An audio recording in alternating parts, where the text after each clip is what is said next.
Cantad alegres a Dios, habitantes de toda la tierra. Servid a Jehová con alegría, venid ante su presencia con regocijo. Agradecemos al Señor la oportunidad que nos brinda para estar nuevamente con ustedes y así, de esta manera, compartir nuevamente el mensaje de la palabra de Dios como un aporte de parte de la primera Iglesia Bautista de Rivas.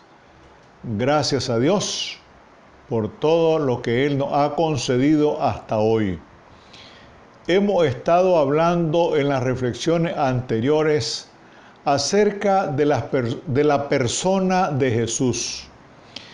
Y muchos cristianos se olvidan del Jesús histórico, se olvidan del Jesús de aquel Hijo de Dios y del mismo Dios que se hizo hombre, como dice San Juan 1:14, y habitó entre nosotros, y vimos su gloria, gloria como la del unigénito del Padre, lleno de gracia y de verdad.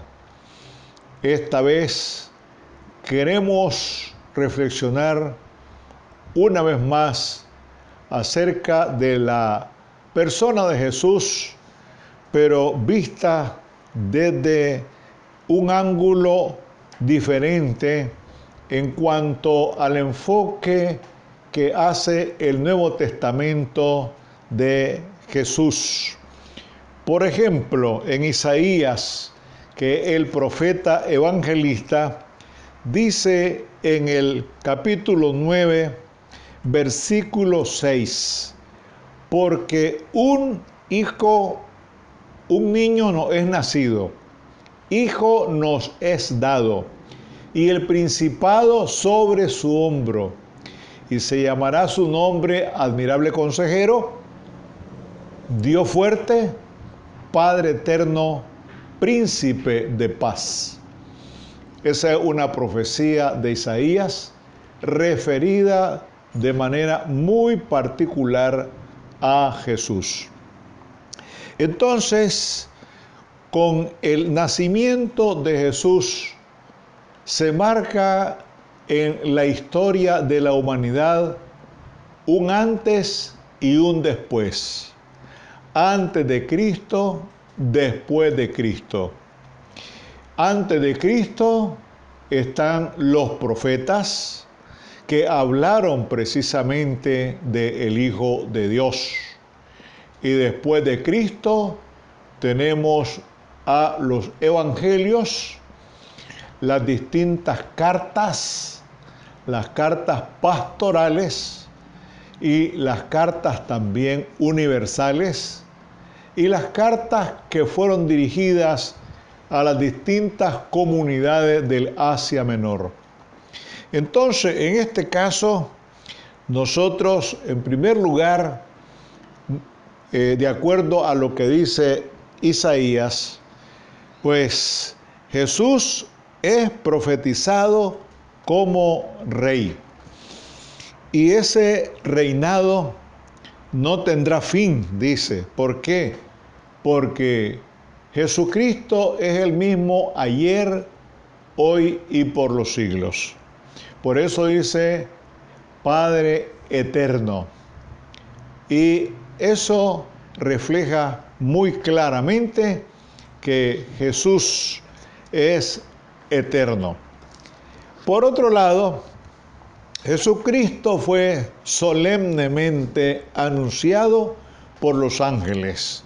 Creo que hicimos referencia a este punto cuando en San Lucas, capítulo 2, nosotros leímos aquel momento tan trascendental cuando los ángeles se aparecieron allá en las cerca de Belén, en donde se refirieron o se dirigieron directamente a los pastores que cuidaban las ovejas y velaban en las vigilias, como se dice, hacían vigilias durante la noche cuidando el rebaño.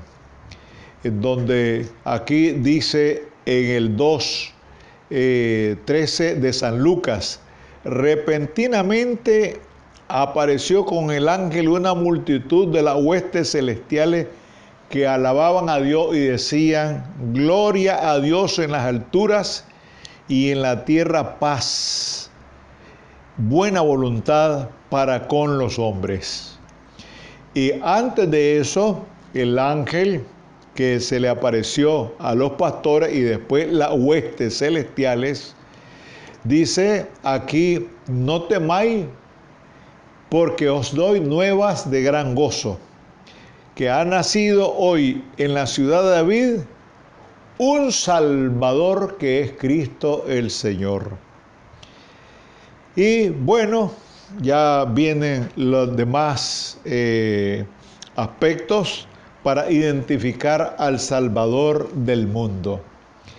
Entonces es una manifestación gloriosa, estupenda, que Dios ofrece a su pueblo en Jesucristo.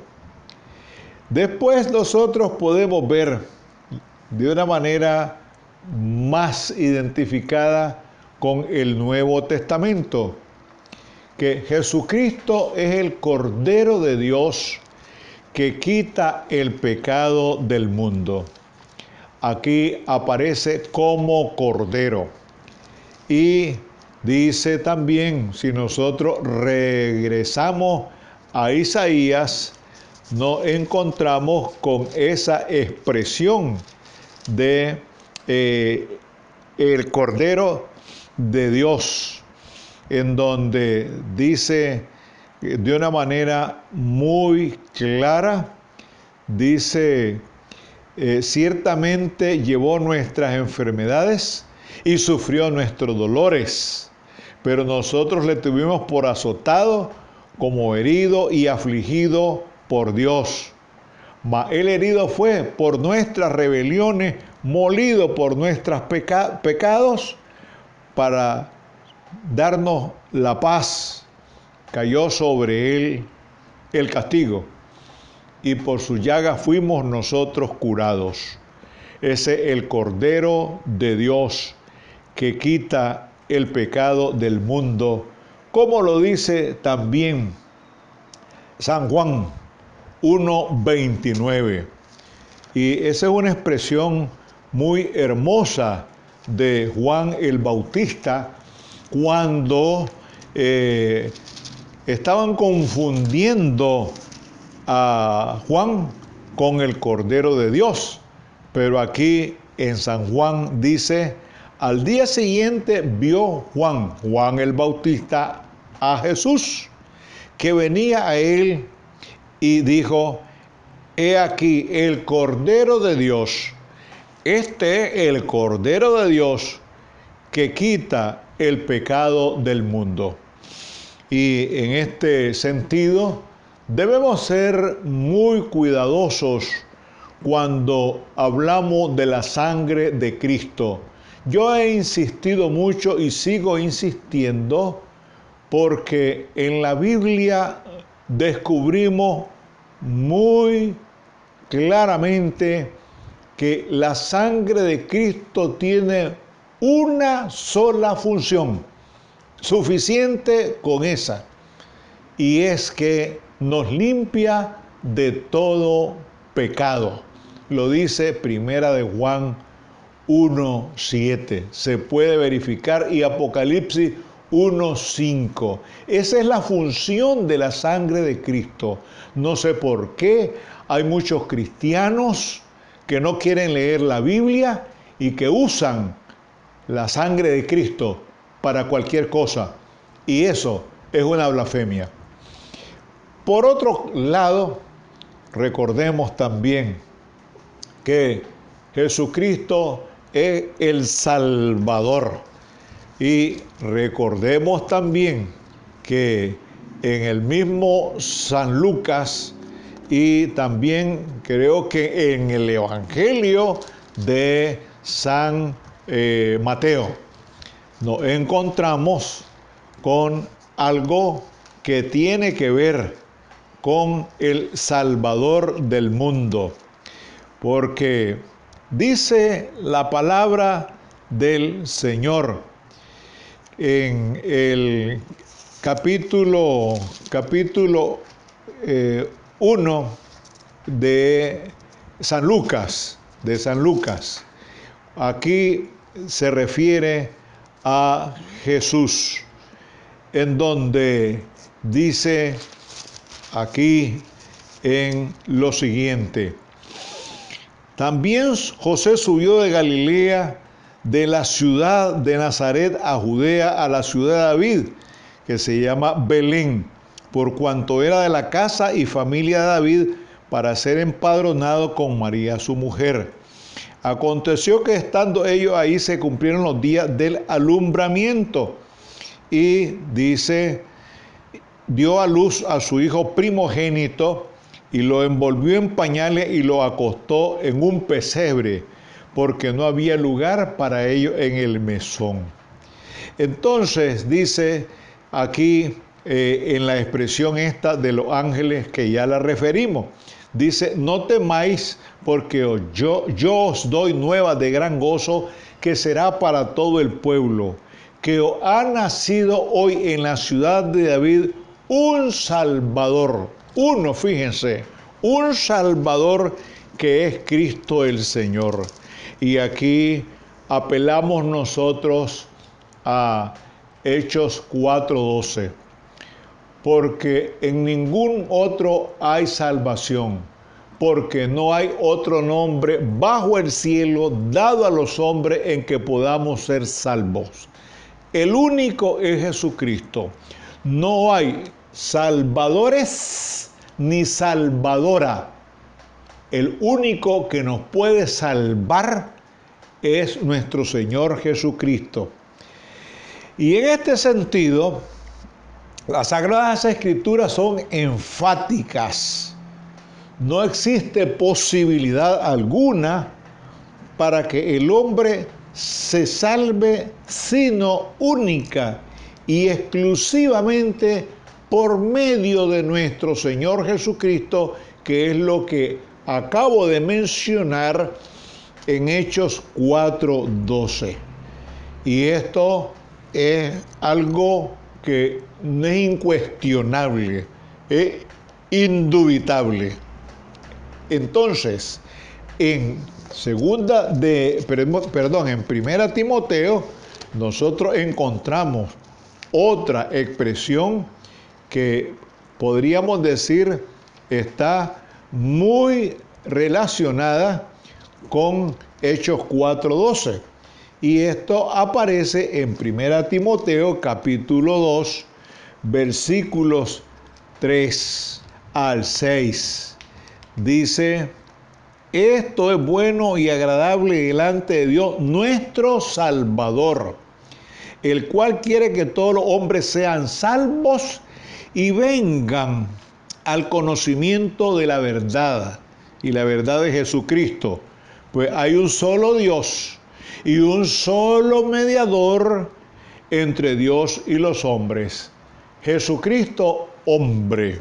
Ahí está la persona de Jesús como el Salvador del mundo. Y esto es algo que debemos todos los cristianos estar convencidos, que el único que nos puede salvar, nos puede liberar del pecado, de la muerte y del infierno, es nuestro Señor Jesucristo. Que quede muy claro eso. Además de eso, Jesucristo es el Señor. Y aquí nosotros vamos a Filipenses, al himno cristológico de San Pablo, así se conoce, Filipenses capítulo 2, en donde nos encontramos con una expresión tan hermosa acerca de la persona de Jesús.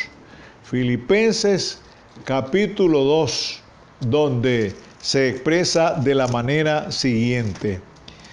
Dice, después que Jesús se humilló, Jesucristo se humilló, dice aquí que fue exaltado hasta lo sumo, para que toda lengua, dice, y para que en el nombre de Jesús se doble toda rodilla, y algo más, de los que están en los cielos, en la tierra y debajo de la tierra.